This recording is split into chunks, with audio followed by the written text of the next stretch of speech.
blood, I refused. Death did not end me. It paused me, just long enough for the dark to lean close and whisper mine.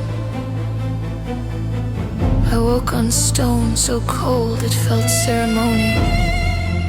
My eyes were opened, but I had no breath in my lungs.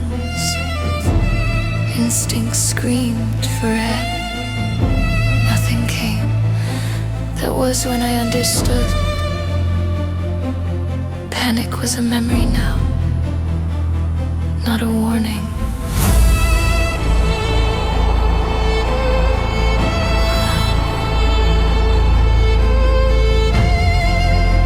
The hunger I've nursed, not pain, not fear. One, it coiled through me like something that had always been waiting.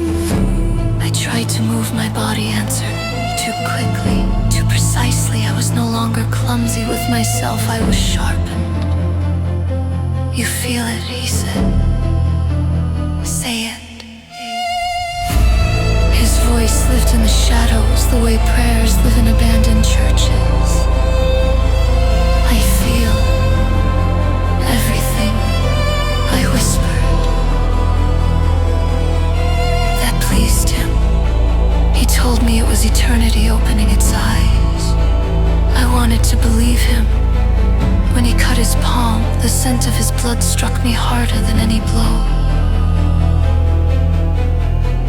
My vision tunneled, my mouth filled with heat. I turned away, ashamed of how badly I wanted it. I don't want to hurt anyone, I said. Then you will hurt yourself, he replied gently, as if this were kindness. He pressed his bleeding hand to my lips. I drank and cried at the same time.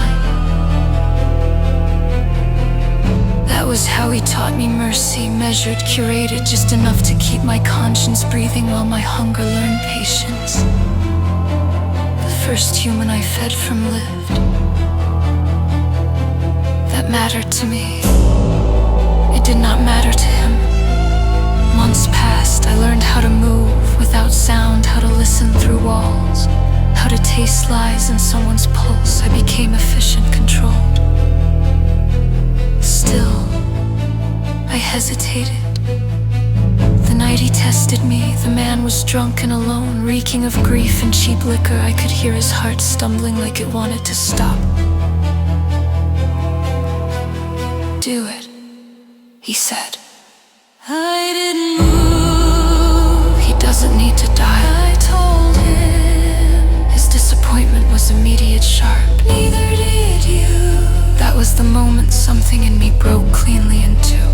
You didn't save me, I said. You changed me. He told me he loved me.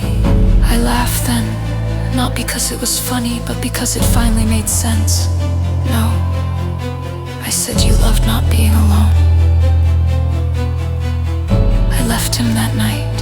I found another vampire in an alley days later, feeding without restraint. A woman lay crumpled beneath him.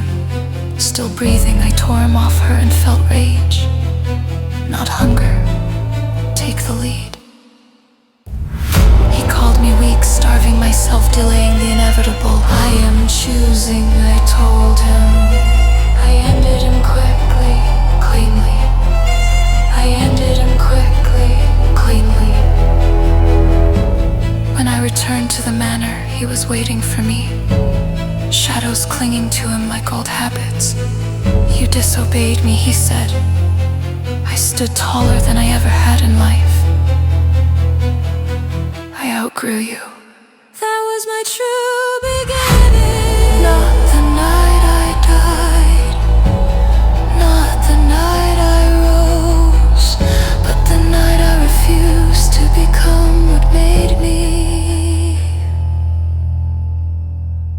And the blood has never forgiven me for it.